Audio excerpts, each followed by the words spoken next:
بے شک اللہ اور اس کے فرشتے جو ہیں وہ اللہ کے نبی پر درود و سلام بھیجتے ہیں، اور فرمایا یا ایھا الذین آمنوا صلوا علیہ وسلموا تسلیما، اے ایمان والو تم بھی اللہ کے نبی پر درود و سلام بھیجو۔ یہ قرآن مجید فرقان حمید کی آیت کریمہ کا ترجمہ آپ نے سماعت فرمایا۔ اس آیت کو سمجھنے کے لیے ایک تمہید کا ہونا ضروری ہے کہ اللہ رب العزت نے ہمارے اوپر نماز کو فرض کیا۔ ہم 5 وقت نماز کو ادا کرتے ہیں، لیکن اللہ تعالیٰ نماز نہیں پڑھتا۔ ہم رب کے لیے نماز پڑھتے ہیں، لیکن رب نماز نہیں پڑھتا۔ اور اللہ تعالیٰ نے روزوں کو فرض کیا ہمارے اوپر۔ رمضان المبارک کے 30 دن یا 29 دن جو ہیں وہ اللہ تعالیٰ نے ہمارے اوپر رمضان کے روزے فرض کیے۔ ہم روزے رکھتے ہیں لیکن رب روزے نہیں رکھتا۔ وہ پاک ہے کیونکہ اسی کی عبادت کے اندر روزے رکھے جاتے ہیں، اسی کی عبادت میں نماز پڑھی جاتی ہے۔ ہم زکوٰۃ دیتے ہیں لیکن اللہ تعالیٰ زکوٰۃ بھی نہیں دیتا۔ ہم حج کرتے ہیں لیکن اللہ تعالیٰ حج بھی نہیں کرتا۔ یعنی جتنی بھی عبادات ہیں، نماز، روزہ، زکوٰۃ، حج، ہم سب کرتے ہیں، لیکن اللہ تعالیٰ کوئی بھی یہ کام نہیں کرتا۔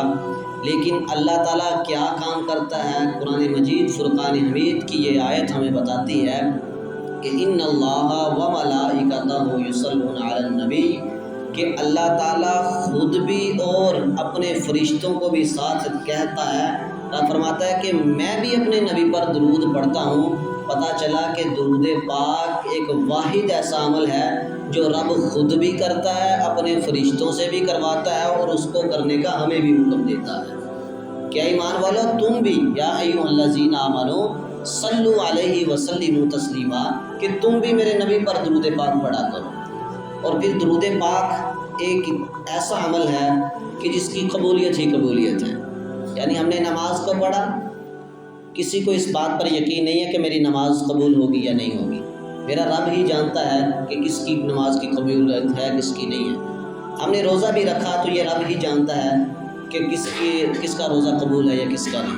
یعنی کوئی بھی عمل ہم اگر کرتے ہیں تو وہ قبولیت اللہ کی ذات نے کرنی ہے، لیکن درود پاک ایسا عمل ہے کہ جو ڈائریکٹ قبول ہی قبول ہوتا ہے۔ اور کریم آقا علیہ الصلوۃ والسلام کی حدیث پاک، مسلم شریف کی حدیث پاک ہے، رسول اسلام نے فرمایا کہ جو بندہ میری ذات کے اوپر ایک مرتبہ درود پڑھتا ہے، اللہ تعالیٰ اس کے اوپر 10 رحمتیں نازل فرماتا ہے۔ ایک مرتبہ جو درود پڑھے، اللہ تعالیٰ 10 رحمتیں اس کے اوپر نازل فرماتا ہے۔ اور نسائی شریف کی حدیث پاک ہے، کریم آقا علیہ السلام نے فرمایا کہ جو میری ذات پر ایک مرتبہ درود پاک پڑھے، اللہ تعالیٰ اس کے اوپر 10 رحمتیں بھی نازل فرماتا ہے۔ اللہ تعالیٰ اس کے 10 گناہوں کو بھی مٹا دیتا ہے، اور اس کے 10 درجات کے اندر بلندی عطا فرما دیتا ہے۔ اور نسائی شریف کی اور حدیث پاک، دوسری حدیث پاک کے اندر الفاظ ہے کہ اللہ تعالیٰ 10 درجے بڑھا دیتا ہے، 10 گناہ بھی معاف فرما دیتا ہے اس بندے کے۔ جو ایک مرتبہ درود پڑھے، 10 گناہ بھی معاف، 10 نیکیاں بھی لکھی جاتی ہیں، اور اللہ تعالیٰ اس کے 10 درجات بھی بلند کر دیتا ہے۔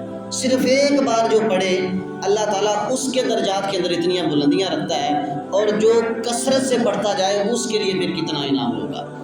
اور کریم آقا علیہ الصلوۃ والسلام کی بارگاہ میں حضرت ابی بن کعب رضی اللہ تعالیٰ عنہ نے عرض کی، یا رسول اللہ صلی اللہ علیہ وسلم، میں آپ کی ذات پر درود پاک پڑھتا ہوں، یعنی بے شمار کثرت سے پڑھتا ہوں، تو میں اور کتنا پڑھوں جو میرے لیے بہتر ہو؟ یعنی پڑھتا ہوں لیکن اور کتنا پڑھوں؟ رسول اسلام نے فرمایا جتنا پڑھتے ہو نا، اس سے اگر تم زیادہ کرو گے تو تمہارے لیے بہتر ہے۔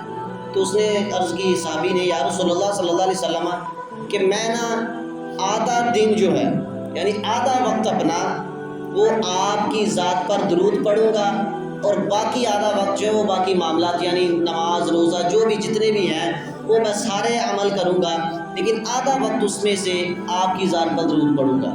رسول اسلام نے فرمایا بہتر ہے تمہارے لیے، لیکن اگر اس میں اور اضافہ کرے تو تیرے لیے اور بہتر ہے۔ تو اس نے عرض کی، حضور اب 3 حصے، یعنی ایک حصہ اور اذکار، 3 حصے آپ کی ذات پر درود پڑھوں گا۔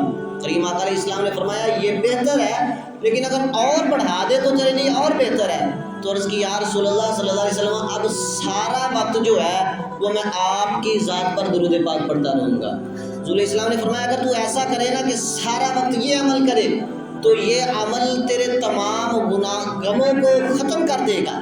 جتنے بھی تیرے غم ہوں گے نا دنیا کے، اللہ تعالیٰ ان غموں کو ختم کر دے گا، اور اس درود کی برکت سے اللہ تعالیٰ تیرے سارے کاموں کو بھی سنوار دے گا۔